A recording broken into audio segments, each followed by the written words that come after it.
बताइए माननीय गृह मंत्री जी, आप वहां पर जब गृह मंत्री थे, जब दंगे हुए थे तो आप लोगों का क्या रोल था, ये जन होम मिनिस्टर।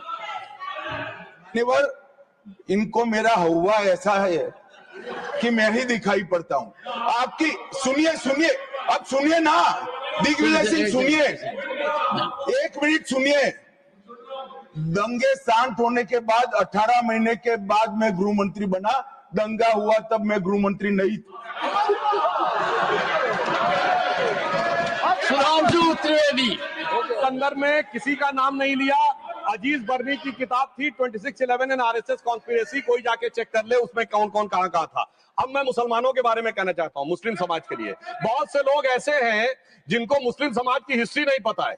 मैं बताना चाहता हूं, भारत से जब न्यूमेरिक सिस्टम सबसे पहले गया तो अल जहार थे सबसे पहले, जिन्होंने जाके 1793 में जो सूर्य सिद्धांत था उसका अरबी में ट्रांसलेशन हुआ सिंध हिंद।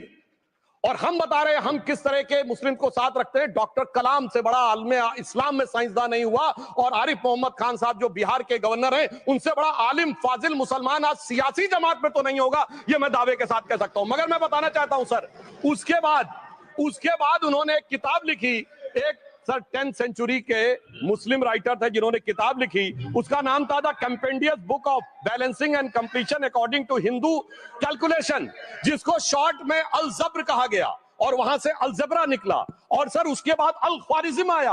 और सर आज मेरे ख्याल से सदन के बहुत से लोगों को नहीं पता होगा, ये जो एल्गोरिथम वर्ड है ये अल ख्वारिज्म से आया हुआ है। एक जमाने में इस्लाम में बैतुल हिकमत था, यानी वो सबसे बड़ा हिकमत का केंद्र था, जब एक से एक लोग होते थे। बहुतों को नहीं पता होगा कि कोलंबस ने जिस नक्शे के थ्रू दुनिया ट्रेवल किया था वो बनाने वाला भी एक मुस्लिम था, अल इदरीसी।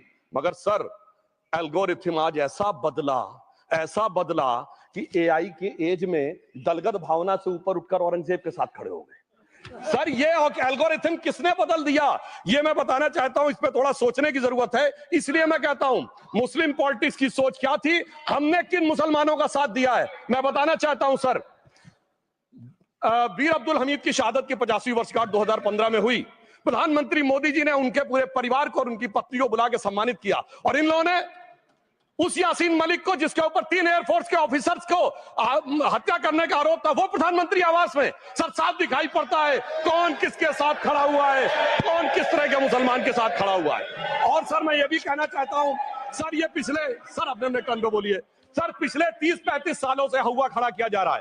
1990 में जब राम मंदिर आंदोलन हुआ, कहा गया बीजेपी आएगी उत्तर प्रदेश में खा जाएगी। सर बीजेपी आने के बाद उत्तर प्रदेश में जानते क्या हुआ सर, 22 साल से शिया सुन्नी के बीच में जो दंगे चलते थे और मदे साहबा का जुलूस नहीं निकलता था, शिया समुदाय का मदे साहबा का जुलूस लखनऊ में हमारी सरकार में निकलना शुरू हुआ। और उसके बाद कहा गया केंद्र में भाजपा आएगी तो खा जाएगी। सर अटल जी की सरकार आई, इतनी शानदार स्थिति रही। उसके बाद कहा गया गुजरात में आएगी तो भाजपा खा जाएगी। सर गुजरात का मुसलमान आज सबसे समृद्ध मुसलमान है, सबसे ज्यादा जकात वहां से आता है। उसके बाद कहा गया मोदी जी की सरकार आएगी तो क्या होगा। सर मोदी जी की सरकार आने के बाद हमारे साथियों ने बताया है अल्पसंख्यक समुदाय के 70% लोग हैं जिनको किसी न किसी एक योजना का लाभ जरूर मिला है। और सर फिर कहा गया सीए आएगा तो नागरिकता छिन जाएगी। सर उसके बाद भी आपने सब देखा, और सर हम बचपन में सुनते थे कि राम मंदिर बनने लगेगा तो मिडिल ईस्ट की देश पेट्रोल देना बंद कर देंगे। सर राम मंदिर भी बन रहा है, और भारत मिडिल ईस्ट कॉरिडोर भी बन रहा है, और अबू धाबी में भी मंदिर बन रहा है, और 4 मुस्लिम देशों ने सर्वोच्च नागरिक सम्मान मोदी जी को दिया हुआ है। इसलिए मैं कहना चाहता हूं सर,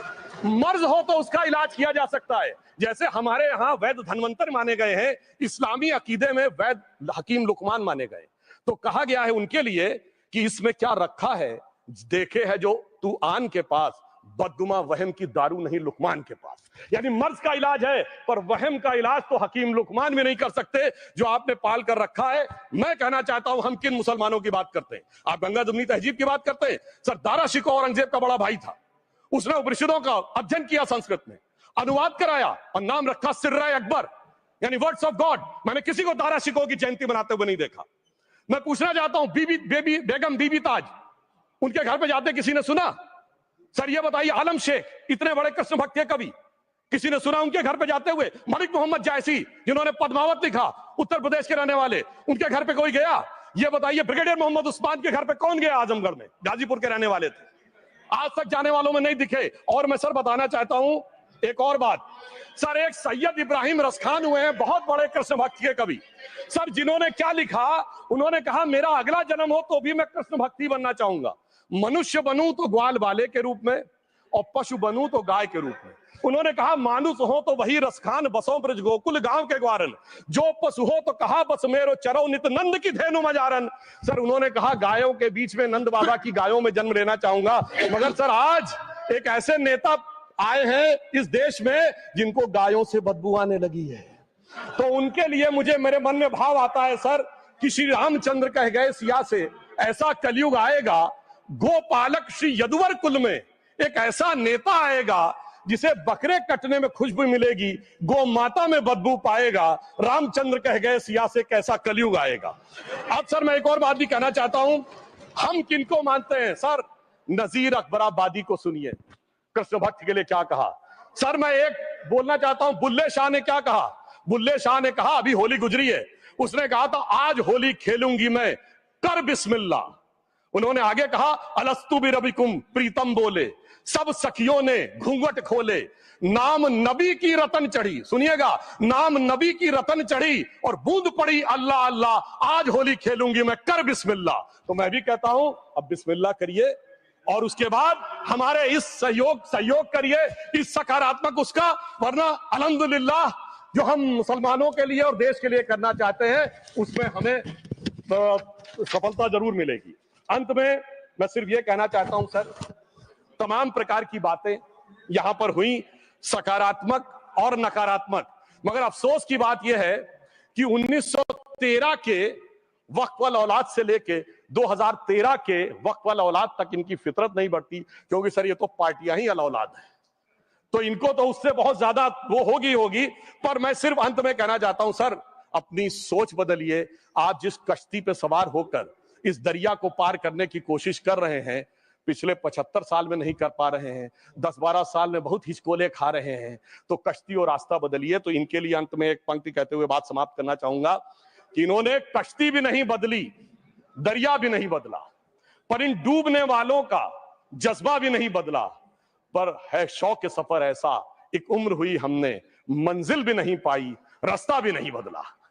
अब अगर नई मंजिल पानी है, नई मंजिल की नई सुबह देखनी है, तो मैं कहना चाहता हूं आइए सबको साथ लेकर चलिए। और एक ऐसा वक्त आया है जब मैं जो हमारे किरण रिजिजू जी ने कहा था कि मैंने एक शम्मा जलाई हवाओं के खिलाफ, तो मैं प्रधानमंत्री मोदी जी की तरफ से कहता हूं कि हमें इल्जाम मत दीजिए, बहुत अफसोस होता है, हमें इल्जाम मत दीजिए, बहुत अफसोस होता है। बड़ी तरकीब से कश्ती यहां तक लेके आए हैं और बदल देते हैं हम दरिया की लहरें अपनी हिम्मत से, आंधियों में भी अक्सर चिराग हमने जलाए हैं। धन्यवाद।